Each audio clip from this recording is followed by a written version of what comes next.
Graça e paz a todos, amém? Muito boa noite aos irmãos. Nós vamos prosseguir no nosso estudo sobre a pós-modernidade, o mundo pós-moderno. Nós fizemos uma boa caminhada, uma boa trajetória, falando inicialmente sobre a localização, da pós-modernidade, aí numa visão um pouquinho mais filosófica, vendo como é que a mentalidade das pessoas foi mudada nos últimos anos, nas últimas décadas, por causa de uma nova tendência na maneira de ser e de pensar. E hoje de manhã a gente caminhou numa direção um pouquinho diferente. Falamos de tendências teológicas e práticas dentro da igreja que são reflexo do mundo pós-moderno. Falamos um pouquinho sobre o mundo neopentecostal, falamos sobre a tendência mais recente do teísmo aberto, falamos sobre práticas do cotidiano da igreja, especialmente na sua liturgia, forma de adoração, e vendo como esse novo momento estabelece uma necessidade de um enfoque mais preciso a respeito do mundo pós-moderno.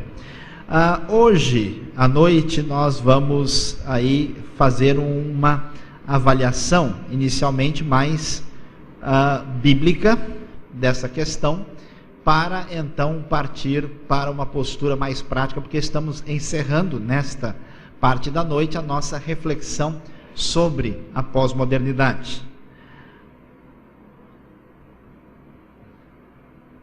Várias pessoas fizeram perguntas e pedidos sobre esse material que foi apresentado. O material está um arquivo gravado com o pastor Cleiton. Quem tiver interesse pode falar com ele posteriormente para ter acesso, porque senão no final várias pessoas vão falar comigo tudo de uma vez, aí fica mais organizado se puderem já conversar com o pastor.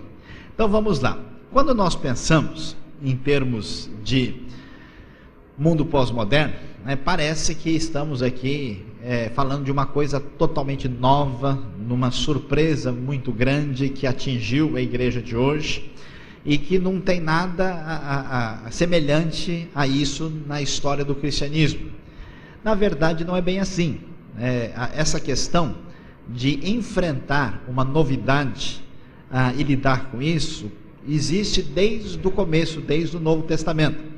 E isso é importante para que nós possamos entender o impacto e a força da fé cristã, que com a sua sabedoria, com a sua bênção e de ensinamento para nós, é capaz de enfrentar o mundo pré-moderno, o mundo moderno, o mundo pós-moderno e qualquer tipo de realidade. Interessante um artigo escrito por um sociólogo numa revista não evangélica nos Estados Unidos há um tempo atrás. Ele dizia que o cristianismo é a religião que vai imperar no século XXI. Perguntaram por quê? Ele diz pela sua adaptabilidade. As grandes religiões do mundo têm muita dificuldade de se adaptar a novas realidades. O cristianismo não. O índio no interior da selva se torna cristão, o sujeito que é doutor, é PhD da universidade lá na Suécia é cristão, e a facilidade como o cristianismo tem de se ajustar em diversos contextos é impressionante. Por isso, com essas mudanças drásticas, ele diz, só o cristianismo consegue enfrentar tantos desafios assim. Então vamos lá. Quando nós olhamos para o Novo Testamento, é interessante que, de um lado, o Novo Testamento valoriza muito o que é chamado de tradição. Vejam, por exemplo, as referências de 2 Tessalonicenses, da parte de Paulo, que dizem o seguinte: portanto, irmãos, permaneçam firmes e apeguem-se às tradições que lhes foram ensinadas, quer de viva voz, quer por carta nossa. 2 Tessalonicenses 2,15. Capítulo 3, verso 6 diz: irmãos, em nome de nosso Senhor Jesus Cristo, nós lhes ordenamos que se afastem de todo irmão que vive ociosamente, e não conforme a tradição que vocês receberam de nós. É interessante que a palavra tradição é usada nesse contexto de maneira positiva. É claro que o texto tem a intenção, o propósito de falar sobre ensinamento doutrinário e não tradição no sentido de repetir uma coisa que a gente não entende. É aquela história que alguém já disse com toda razão, que a tradição é diferente do tradicionalismo.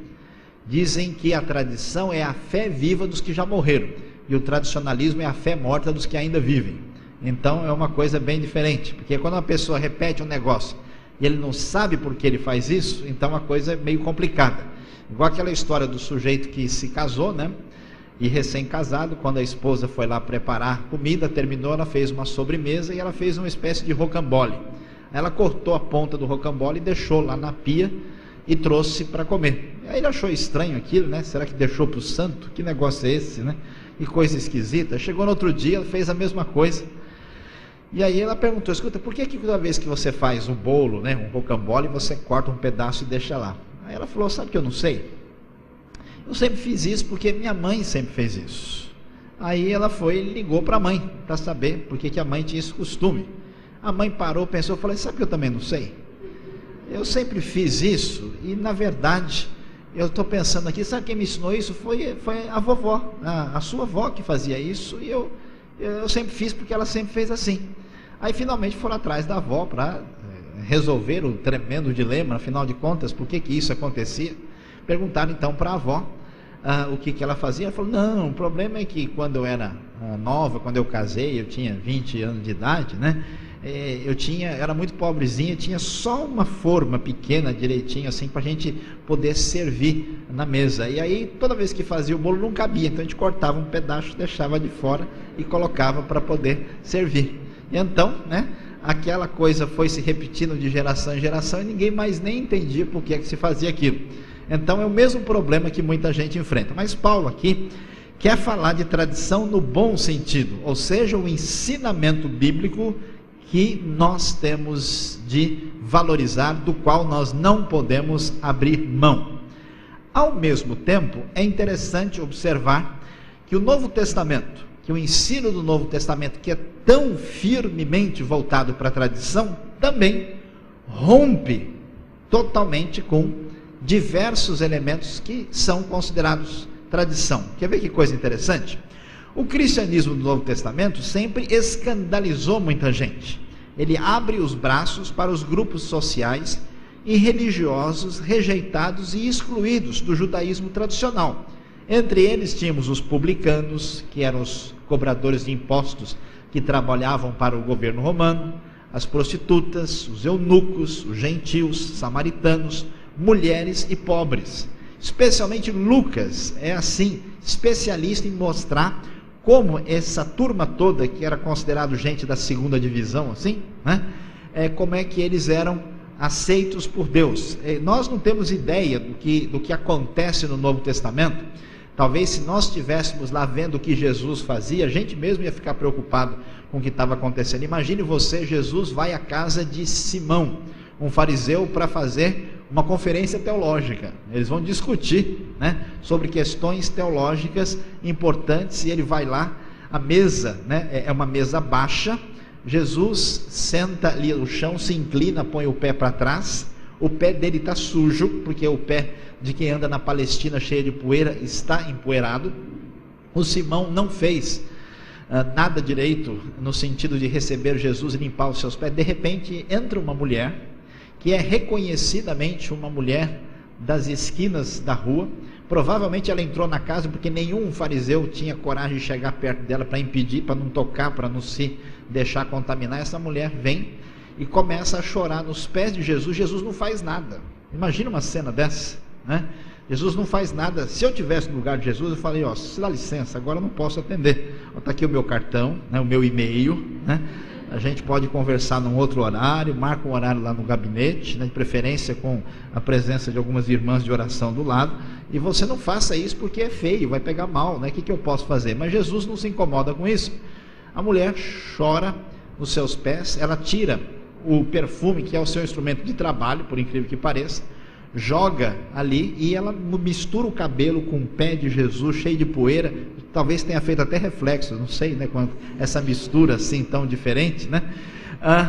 E imagina o que isso significava. Então o cristianismo, em grande parte, mostrava um comportamento contra muito daquilo que era considerado uma tradição sadia do seu tempo.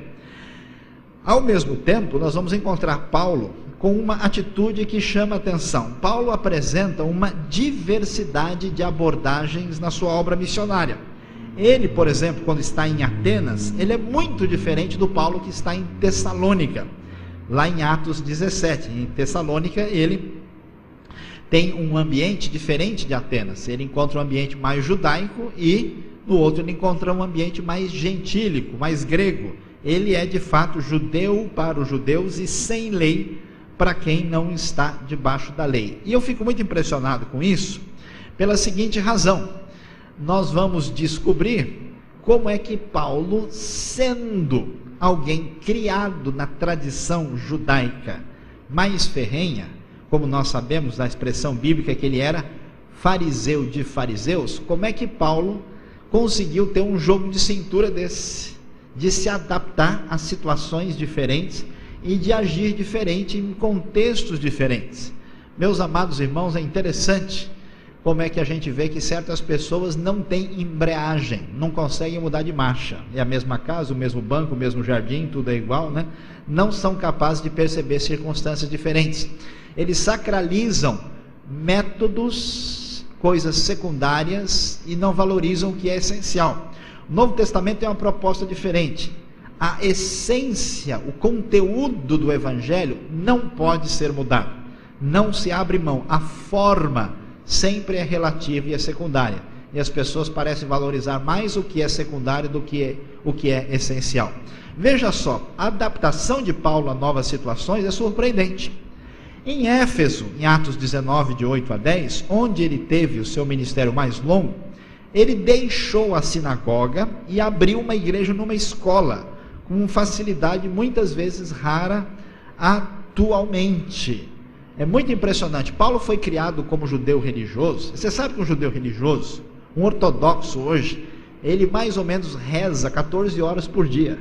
Ele vai comer um pedaço de pão, ele fala: Baruch atah Hashem Eloheinu melech haolam asher natan et halechem hazeh. Aí come.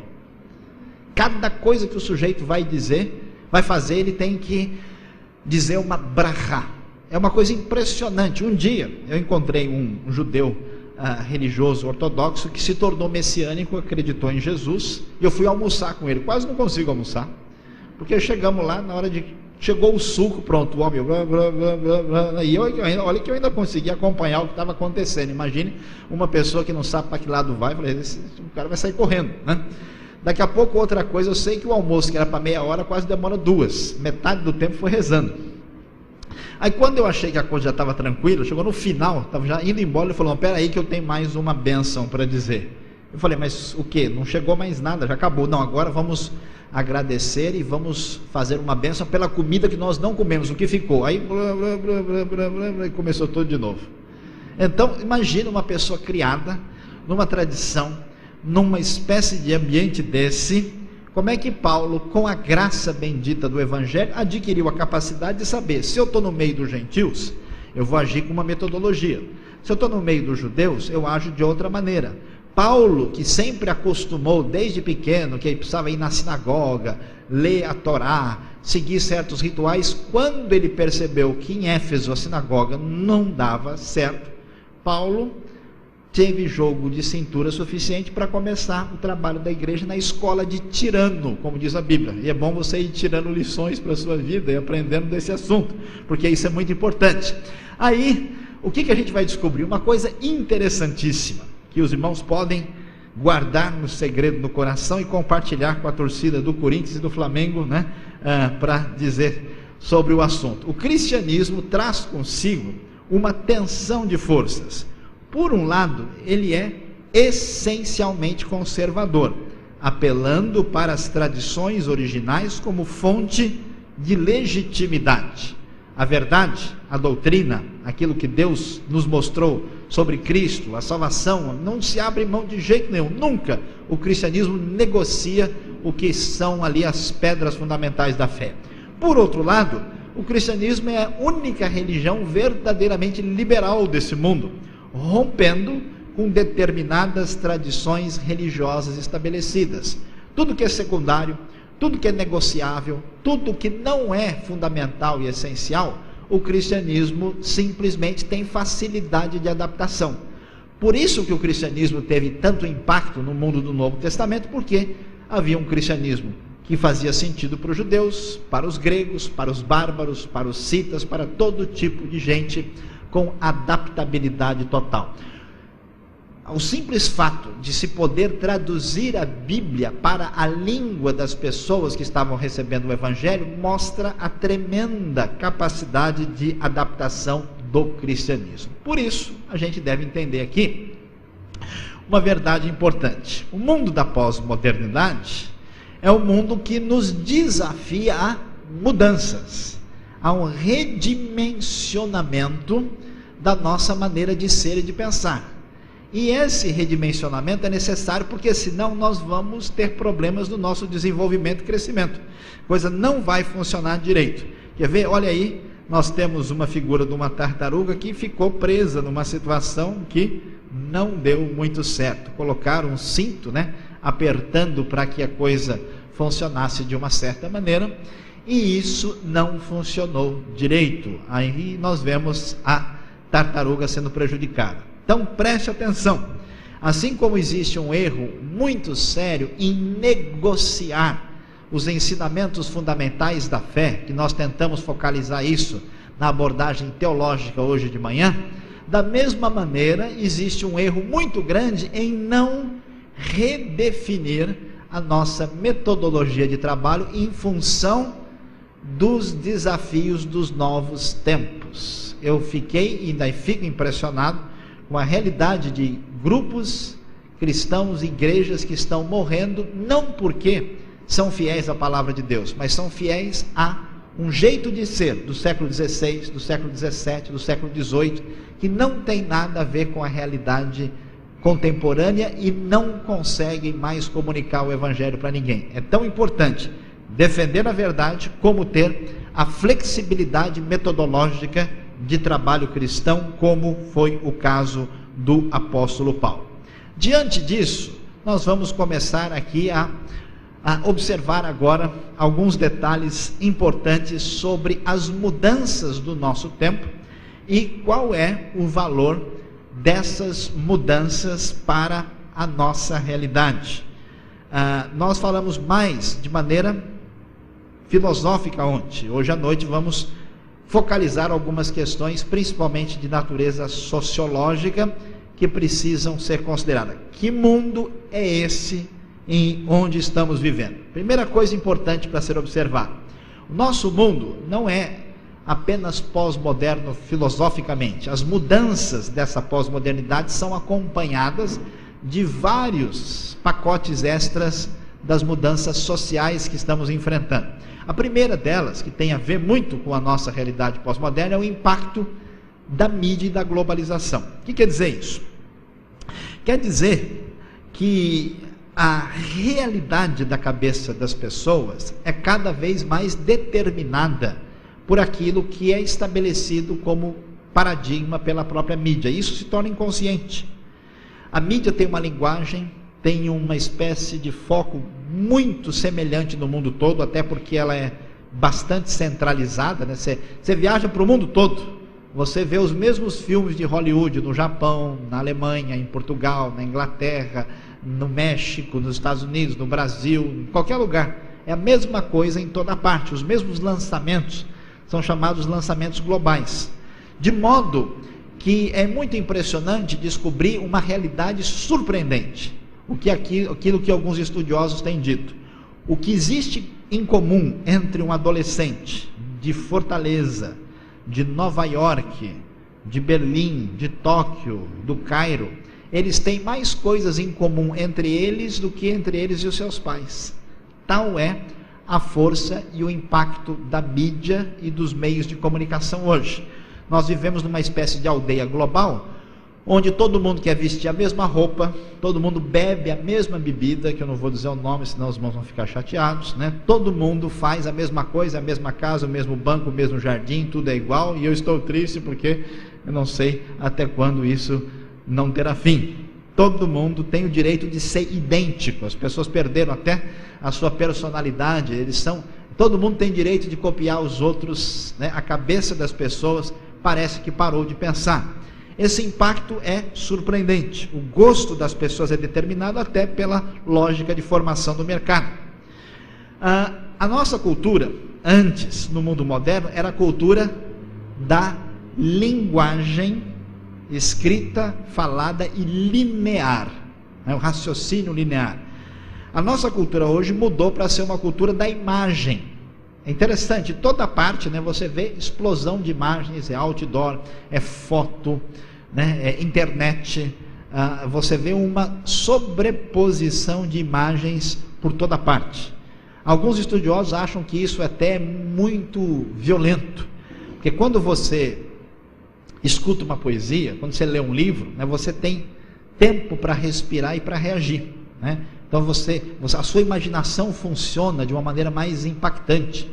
Por isso que quando você quer fazer as pessoas agirem, né, o importante é o discurso. Nenhum político passa um filme para os outros verem, né? Ele faz um discurso. Vamos lá, pessoal, né?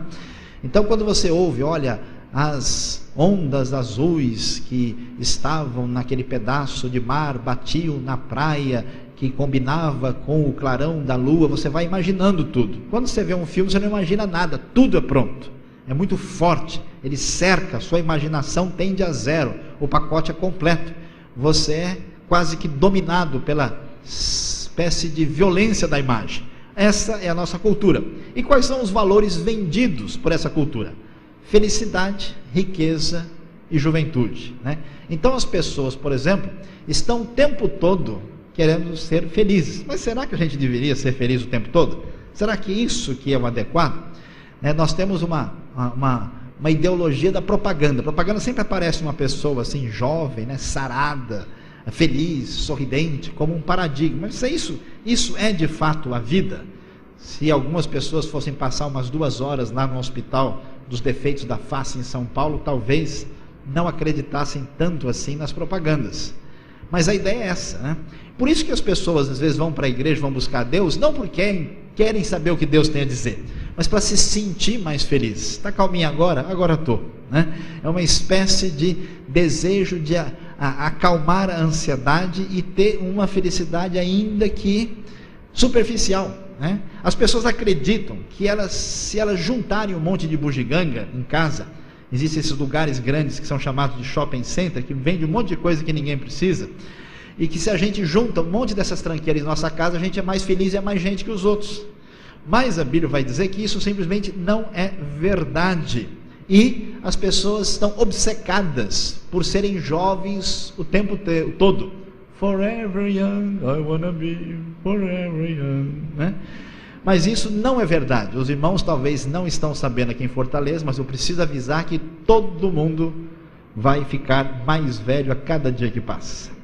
Um sinal disso, por exemplo, de alguns homens, os cabelos se tornam espirituais, são arrebatados. Começam a ser levados aos poucos, né? Então os cabelos vão indo, e é uma questão escatológica, é o arrebatamento pré-capilar, né? A posição oficial. Os cabelos vão indo e depois vai o corpo, os dois só se encontram na vida eterna, né? O processo é bem diferente. Mas muita gente não pensa. Eu conheço gente aí que fez 35, 40 anos de idade, ficou deprimido porque não sabia que ia ficar velho. Talvez não recebeu um e-mail avisando, você vai ficar velho, né? A irmã lá recebe um pé de galinha, né? Depois vai crescendo, aí é um pé de avestruz, um pé de tiranossauro rex, aí a coisa vai, né, aumentando e o conflito é grande. A verdade é que nós vivemos numa cultura da mídia que não está alinhada com elementos bíblicos. E esta é uma questão complicada, porque esta é a nova dimensão onde essa realidade acontece. O que a gente vai fazer? Muita gente diz, nós temos que combater tudo isso. O pessoal de extrema direita diz isso. Mas talvez não fosse essa a abordagem de Paulo. Nós temos que entender o novo ambiente, o novo cenário, a nova cultura, e entrando nesse cenário, trabalhar subversivamente com valores cristãos. Terceira coisa importante, a aceleração da história, o conflito entre gerações. O que aconteceu com esse mundo pós-moderno nessa nova situação sociológica? Uma coisa interessantíssima. Com a realidade das telecomunicações, do mundo que a gente vive, o índice de informação começou a ficar cada vez mais acentuado. É tão acentuado que a quantidade de informações que uma pessoa tem à sua disposição, às vezes num dia, é mais do que uma pessoa tinha durante 10 anos no século XVI. Esse processo provoca, conforme alguns, uma espécie de processo de aceleração da história, tão intenso que é. Nesse contexto de aceleração da história, o que acontece? A diferença entre as gerações é muito maior.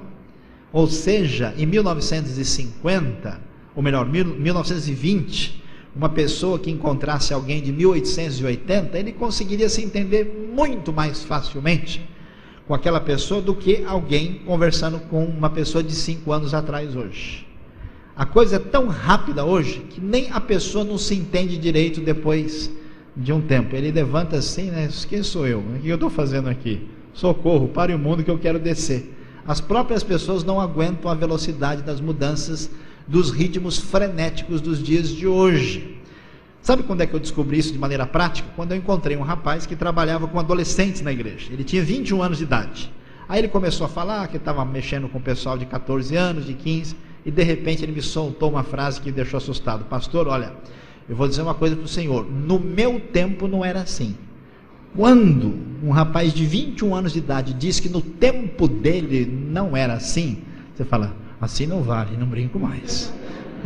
O que você quis dizer com isso que eu não entendi, né? Ou seja, é impressionante.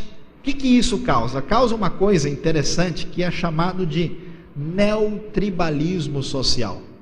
Na verdade, você tem, né, o avô, o pai, a mãe aqui, o neto, o bisneto, que são gerações que praticamente se desconhecem e vivem em mundos totalmente diferentes. Atenção, seu pai, sua mãe, seu filho, seu primo, seu avô são verdadeiros estrangeiros, como se eles tivessem chegado ontem da Arábia Saudita. A relação de distanciamento, na maioria dos casos, é enorme. Nos Estados Unidos eles estão falando que a ligação real entre os adolescentes e os seus pais hoje é calculada no meio evangélico em 6%. 94% dos adolescentes têm uma desconexão total com seus pais. Então, essa realidade é o que tem causado, vamos dizer, problemas de divisão de igrejas, problemas na área de louvor e liturgia, problemas de falta de compreensão, porque as pessoas acham que estão discutindo um assunto espiritual, quando na verdade estão discutindo uma cultura particular de grupos diferentes que não conseguem se entender porque vêm de planetas distintos. Um chegou de Marte, o outro de Plutão. Faça hoje a sua opção. Brincadeira, vamos lá. Além disso, essa sociedade que a gente vive é marcada por alienação e passividade, né? Há um autor francês muito interessante, o senhor Jacques Ellul, escreveu um livro chamado A Palavra Humilhada, falando sobre a questão da imagem, a sua força. E uma das coisas que se critica nessa civilização da imagem é a facilidade de produzir alienação. Você repara que em 1960, grande parte da juventude queria mudar o mundo. Você sabe que os jovens esquerdistas que queriam, assim, acreditavam no marxismo como uma fonte de possível justiça social no país, eles deixavam de namorar para poder priorizar aquilo que eles chamavam a futura revolução. Hoje em dia, o grande drama da juventude é que eles não querem chegar em lugar nenhum. Não há sonho. O que você vê nas notícias sobre o que muitos jovens querem fazer? Eles querem andar sem roupa, de vez em quando tem um nu correndo não sei aonde, como se isso fosse uma grande coisa. O sujeito nasceu nu e nem por isso mudou nada, né? Ou então ele quer usar drogas, ou quer justificar uma determinada suposta opção sexual.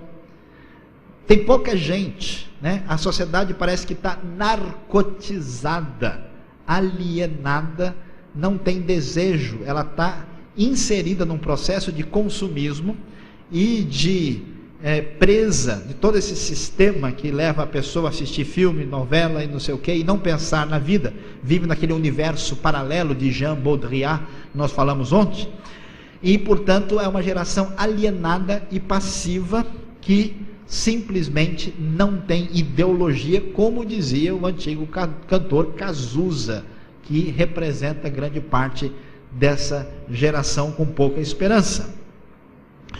Consumismo se tornou a grande fonte de valoração dessa sociedade. Por quê? Uma pessoa só se torna pessoa a partir do seu poder de compra, da sua capacidade de se estabelecer a partir dos símbolos que dizem que ele tem dinheiro. Então é muito incomum você ver um monte de gente endividada. Um dia eu conversei com um rapaz, ele abriu a carteira, eu pensei que era baralho, era cartão de crédito. Falei, que é isso? Não, é que eu gosto de ter, né? E o sujeito tinha dívidas de monte. Por quê?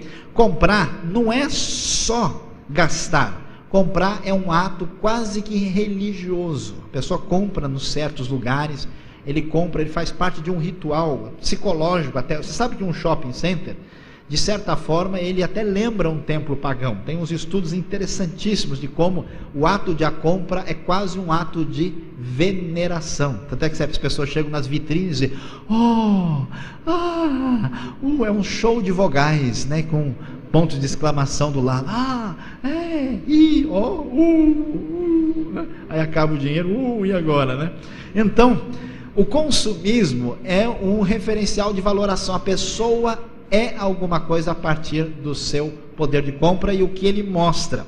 Tudo isso se torna um problema complicado dentro da nossa sociedade, onde valores permanentes não subsistem e tudo simplesmente é entendido apenas como mercadoria. Nesse mesmo ambiente, nós temos uma realidade assustadora de incerteza social e econômica. Nunca o mundo foi tão rico, nunca o mundo teve tanto progresso, tantas pesquisas, e nunca o mundo foi tão desigual e perverso. É assustador, mas 2/3 da humanidade vive abaixo da linha de pobreza. 1/3 vive com menos de R$2 por dia. E os crentes estão discutindo qual é a roupa que a gente deve pôr para ir na igreja. Os crentes estão discutindo coisas absolutamente inúteis, se o homem deve ou não usar barba. Essas coisas assim altamente importantes e fundamentais. Essa incerteza social e econômica, ela é assustadora, porque com essa dinâmica da sociedade, ninguém mais tem nada seguro. Antigamente, né, o sujeito ele falava, não, eu vou estudar, vou fazer o concurso do Banco do Brasil. Aí ele, pronto, agora conseguiu um emprego, né? A ideia é que você conseguiu um emprego para a vida toda.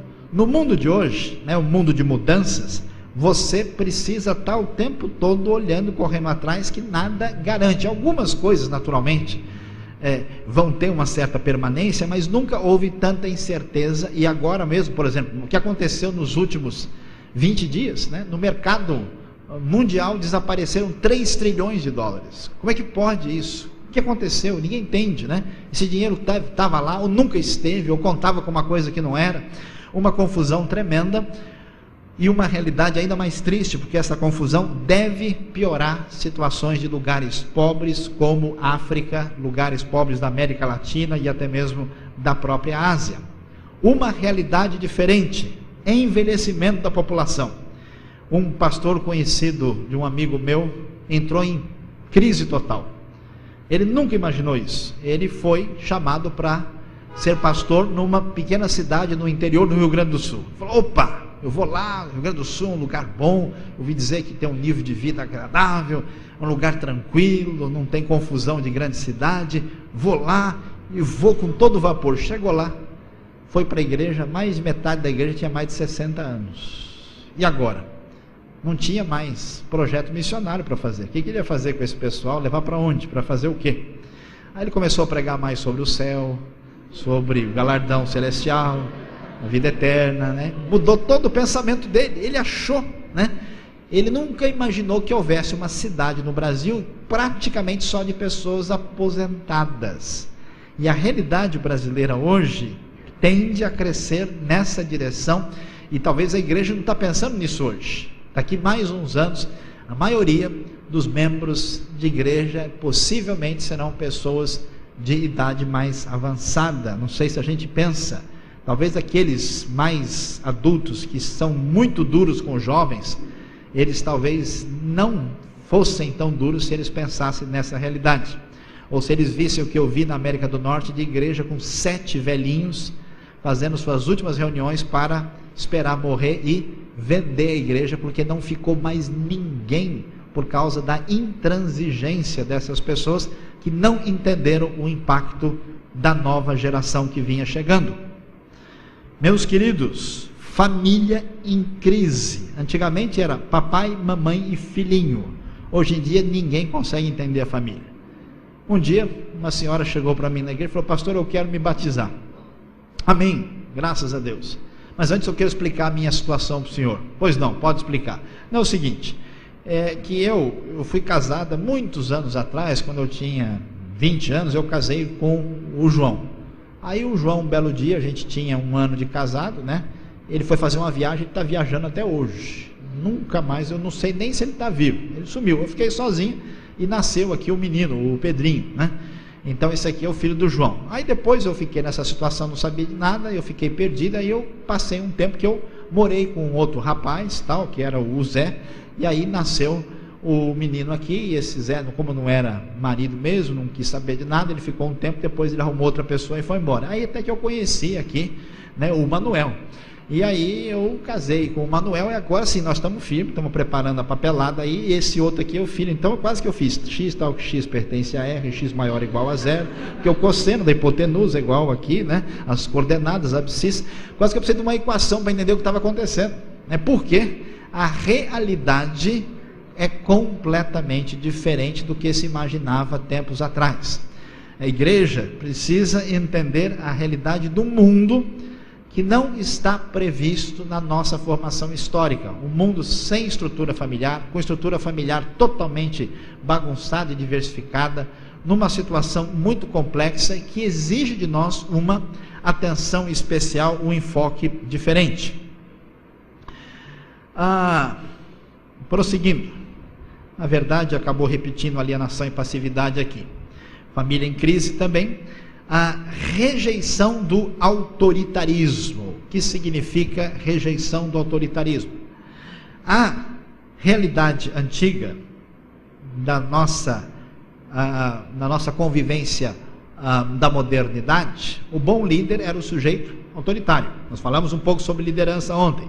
Pois é, hoje, cada vez mais, se uma pessoa, especialmente lidando com gente que tem nível universitário, que está dentro do ambiente hoje, se o sujeito for autoritário, se ele achar que ele tem toda a condição de decidir as coisas por si mesmo, sem uma interação com o grupo, ele não irá muito longe.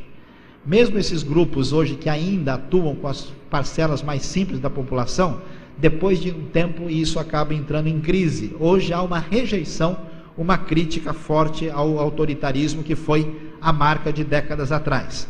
Misticismo desenfreado. É impressionante o que está acontecendo no ambiente religioso.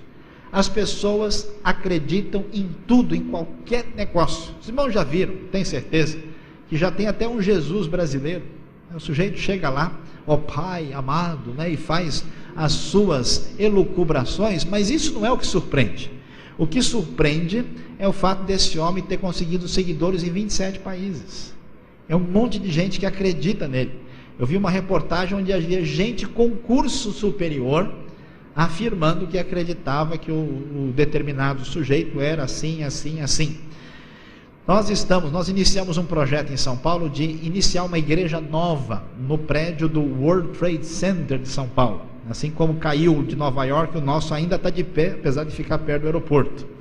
E lá então nós iniciamos um projeto com a intenção de evangelizar exatamente as pessoas de contexto que dificilmente vão para uma igreja com facilidade. Estamos trabalhando nessa direção. Não faz muito tempo, um determinado Jesus porto-riquenho, que se chama a si mesmo de 666, esse homem foi lá e fez uma reunião dentro daquele ambiente, antes da gente, e com um monte de gente tatuado com 666, então a gente tinha lá, de um lado um pastor falando do Rota 66, do outro o Jesus porto-riquenho com os 666, veja que confusão para contar para vocês, né, que estão aqui. Um misticismo assustador, as pessoas se envolvendo com todo tipo de realidade mística. Vejam que o neopentecostalismo cresceu nos últimos anos e outras formas de esoterismo, especialmente oriental, também cresceram acentuadamente. O que isso mostra? Uma busca de experiência intensa, uma busca de solução existencial para a vida, uma espécie de fome, de sede desesperada na realidade que encontramos hoje. Pansexualismo e erotização. A sociedade de hoje é uma sociedade sexualmente doente e provavelmente vai piorar. Por quê? Porque essa sociedade desprezou a palavra de Deus num assunto muito simples: não despertem o amor até que ele queira. Sexualidade hoje, ao contrário do que se imagina, não é vista como algo natural. Natural é o que desperta sozinho. A sexualidade hoje não é despertada sozinho, ela é colocada de fora para dentro. Você vê meninas e meninos de 8, 10 anos de idade sensualizados, já incluídos dentro do ambiente. Você vê programas de televisão onde crianças são erotizadas e sensualizadas. E esse processo é assustador. Por quê? Porque a sexualidade pode matar. Como é que é, pastor? Como é que a sexualidade pode matar? Simples. Por exemplo, a comida pode matar. Os irmãos lembram da história do sujeito que não comia a carne, né, vermelha de jeito nenhum, só a branquinha em volta? Pois é, não sei se ele ainda está vivo. Comer é algo natural, comer faz bem para a saúde. Agora, várias pessoas, por não saberem lidar com isso, acabam morrendo antes do tempo, porque não tem nenhum controle sobre a questão alimentar. Apesar de comer ser natural, a sexualidade da mesma maneira, ela pode se tornar uma arma, porque se tornando uma força poderosa e incontrolável, e um contexto onde a pessoa põe para fora suas ansiedades, frustrações, problemas, ela se torna um vício assustador que cada vez se torna pior, dependendo do grau de degradação que a pessoa alcança. Então, hoje, nós estamos vendo a realidade da pedofilia já tendo gente que venha defendê-la.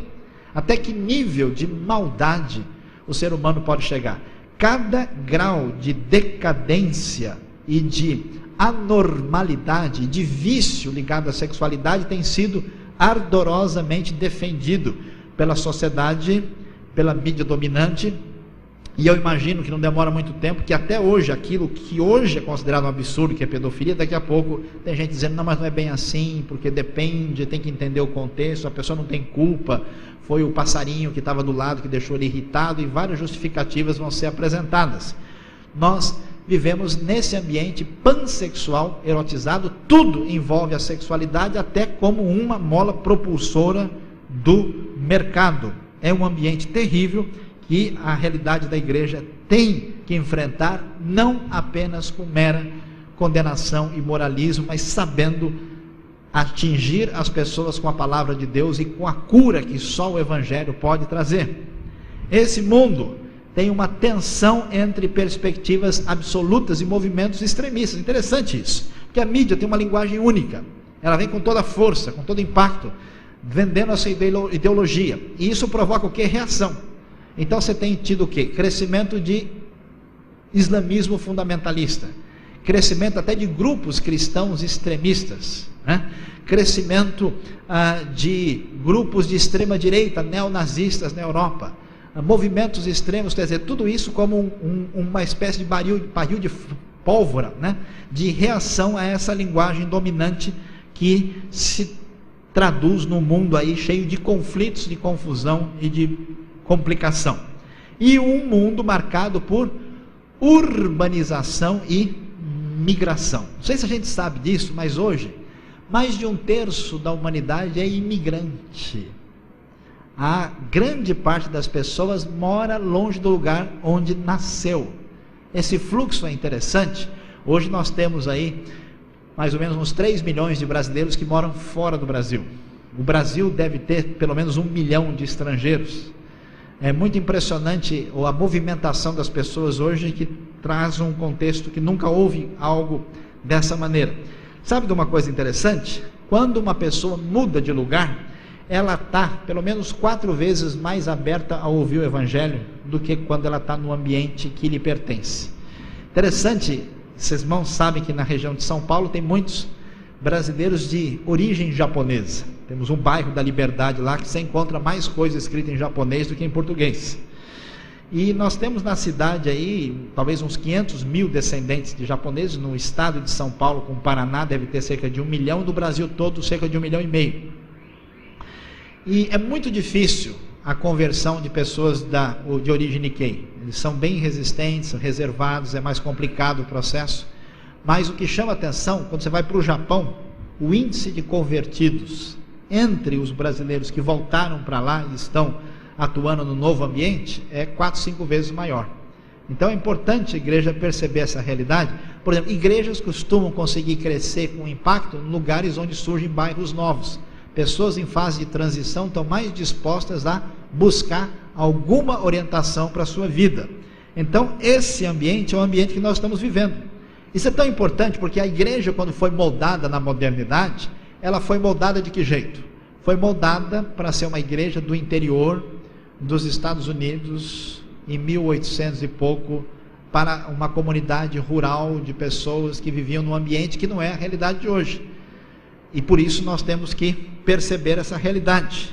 E uma sociedade com o pluralismo dominante. Antes, quando eu ia para um lugar, as pessoas tinham mais ou menos a mesma perspectiva, uma visão de mundo, criados na mesma cultura, com a mesma ideia. Hoje não. Você vai para um lugar, você encontra gente de todo tipo, com todo tipo de mentalidade, com todo tipo de interferência, com um enfoque absolutamente diferente. Existe uma pluralidade a partir da origem étnica das pessoas, a partir da classe social, da formação do sujeito, de um monte de elementos diversificados que torna a nossa obra do Evangelho muito mais complicada e difícil. Diante dessa realidade, nós então vamos começar a refletir sobre encarando essa nova realidade. E para a gente tentar mostrar o que a gente precisa perceber aí, eu vou dar uma interrompida aqui e mostrar um vídeo para vocês. Como é que a gente pode, diante desse mundo da mídia, mundo do cinema, mundo dessa realidade que se transforma tão impactantemente, mundo com essas transformações sociológicas, como é que, por exemplo, você pode apresentar uma mensagem de impacto? Eu vou mostrar um vídeo que foi desenvolvido de maneira muito criativa, envolvendo tanto a realidade brasileira como estrangeira, por uma igreja no Rio de Janeiro. Esse vídeo pareceu muito bem feito e ele tenta mostrar a realidade do Evangelho de Cristo, e eu queria que os irmãos pudessem aqui prestar atenção e ver se a gente consegue entender essa realidade.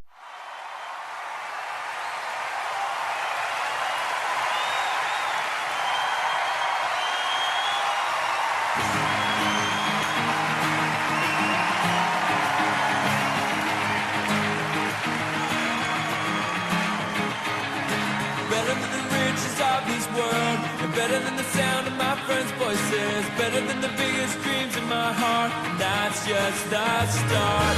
Better than getting what I say I need, better than living the life that I want to, better than the love anyone could give.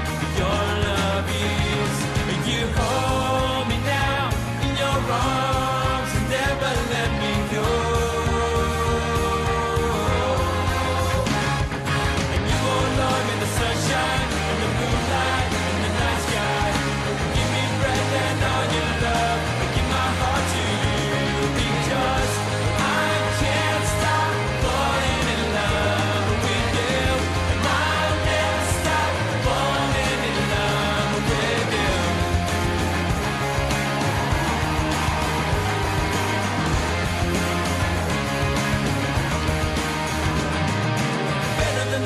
Of this world, better than the sound of my friends' voices, better than the biggest dreams in my heart, and that's just the start. Better than getting what I say I need, better than living the life that I want to, better than the love anyone could give. Your love is, and you hold me now in your arms and never let me go. And you, oh Lord, make the sunshine, the moonlight in the night sky.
Aproveitando que nós estamos assim, eu queria mostrar um outro vídeo para nós entendermos a nova realidade e como essa realidade exige da gente uma postura, uma atitude, uma linguagem diferente. Então vocês veem que esse vídeo é uma mensagem totalmente antenado com a realidade do mundo contemporâneo, especialmente com a geração jovem, que aproveita elementos que são de lugar comum do contexto tradicional, mas que faz toda a diferença. Eu vou mostrar um vídeo agora de um pastor na América do Norte. Isso não quer dizer que a gente, se vocês forem atrás e descobrirem mais sobre ele, não quer dizer que a gente concorda com todos os aspectos teológicos que ele apresenta. Ele tem certas coisas que são suas opiniões particulares, mas a ideia do vídeo é muito interessante e vocês vão ver o que é um curta-metragem com a intenção de proclamar aquilo que é a essência do Evangelho.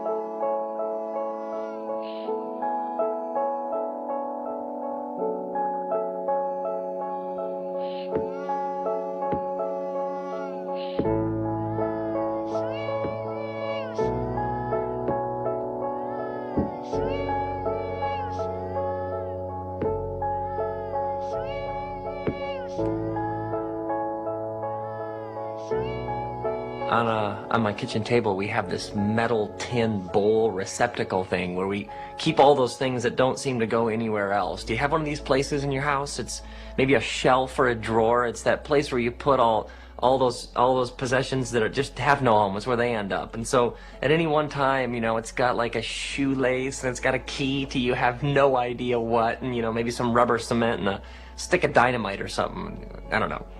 So anyway, a few days ago, my wife Kristen and I were cleaning up the kitchen. We're picking things up, and I noticed this little white ball in the metal bowl, and I'm struck with the fact that I've never seen it before. And so I turn to Kristen and I say, like, hey, where'd this white ball come from? Where'd you get it? She says, I have no idea. I've never seen it before. And our boys are over here, so I was like, hey, you guys, where'd this white ball come from? I haven't seen it before. And the one son, my younger son, he says, what? I don't know, never seen it.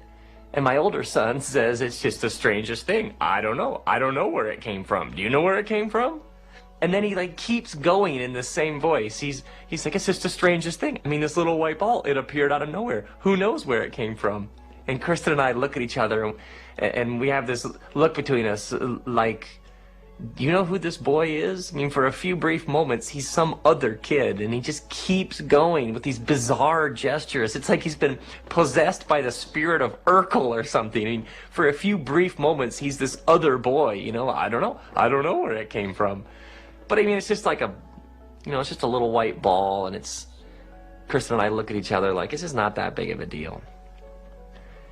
So a couple days later, my wife is home with the boys, and she's in one room, and they're playing in another room, and she hears this ruckus, and the two of them run into the room where she's at, and the younger son is crying, and he's insisting that his brother hit him. And my older son is going, I didn't hit him. I don't know what you're talking about. It's the strangest thing. It's the weirdest thing. I didn't hit him.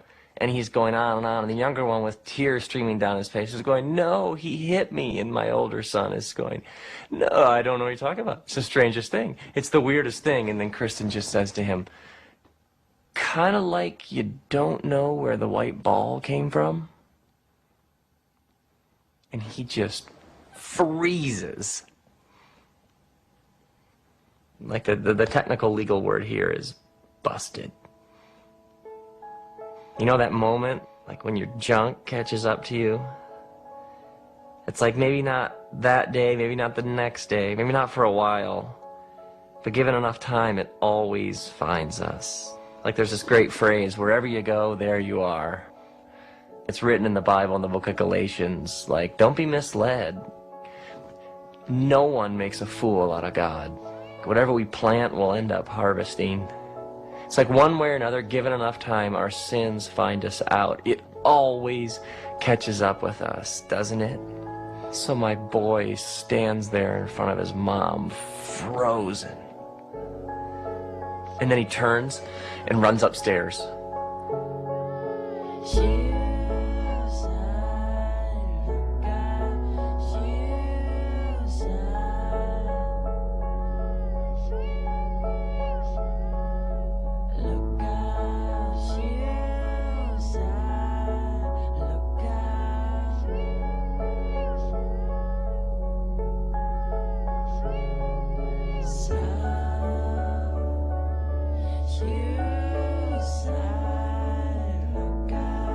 Because sometimes it's easier to run upstairs, isn't it, than to face the truth. Now this whole time, I haven't even been there. I'm coming home and I call Kristen and she tells me this whole story, and so I'm driving along thinking, like, what am I supposed to do when I get home? I mean, I know I should do something, but I have no idea what to do. And so I get home and Kristen tells me that she hasn't heard a sound from him upstairs the whole time. So I go upstairs and I go check in his room and he's not there. So I go and I check in his brother's room and he's not there. And then I check the bathroom and he's not there, which leaves only one option, our bedroom. And so I go and I stand in the doorway of our bedroom and I look in, and there in the middle of our bed under the covers is a lump the size and shape of my boy. And I mean, at this point, he's been under there at like 2 hours. I mean, it must be so hot. He must be so miserable. I mean, can he even breathe under there? I feel like I should get him a snorkel. I mean, he just must be miserable. And I start thinking about all the amends he's gonna need to make to his mom and to his brother and to me. And then I think about whoever he took the white ball from. We're gonna have to call them and at some point go over there. He's gonna need to take the white ball back and he's gonna need to apologize. And I stand in the doorway of the bedroom and I think about my boy and all of his shame. The kind of shame that he would hide under the covers for that long. And so I go over and I sit down on the edge of the bed and I pull the covers back a little bit, and the first thing I see is just this soaking wet hair, you know, like he's been underwater. And so I pull the covers slowly back until he's just lying there, all curled up with his eyes closed, and he doesn't move. It's like he has this choice. Like, does he continue, you know, does he grab the covers and pull them back over his head and keep hiding, or does he just let himself lie there, totally exposed and vulnerable? So I sit on the edge of the bed and I say to him, there's nothing you could ever do that would make me love you less. And then slowly he sits up and he opens his eyes and he plants the soaking wet head right in the middle of my formerly dry shirt. And he wraps these little wet, warm arms around me and he just starts sobbing, and he cries and cries and cries, and he's so sorry. And so I sit on the edge of the bed, holding my boy with the covers pulled back, repeating, there's nothing you could ever do to make me love you less. There's nothing you could ever do. I mean, do you realize that? Do you know that? There's nothing you could ever do that would make me love you less. I mean, whatever you've done, wherever you've been, whatever you will do, I mean, God loves you and God always has, and you can't change that. Because sometimes the white ball seems like everything, doesn't it? It's like, how am I ever going to get away from it? And so we have no idea what to do with our shame, so we run upstairs and we hide under the covers, and we keep hiding because we don't know where to go or what to do. Maybe you're like, yeah, but you don't understand what I've done, or you have this, if you only you knew, like it says in the book of Romans, chapter 8 in the Bible. There's nothing that can separate us from the love of God in Jesus. Nothing. Nothing. Nothing can separate you. So may you stop hiding under the covers. May you let God pull the covers back. May you embrace Him. May your whole life become a response to the truth that you've always been loved, you are loved, and you always will be loved. And may you know deep in the depths of your soul that there's nothing you could ever do to make Him love you less. There's nothing you could ever do to make God love you less. Nothing you could ever do to make Him love you less. Nothing. Nothing.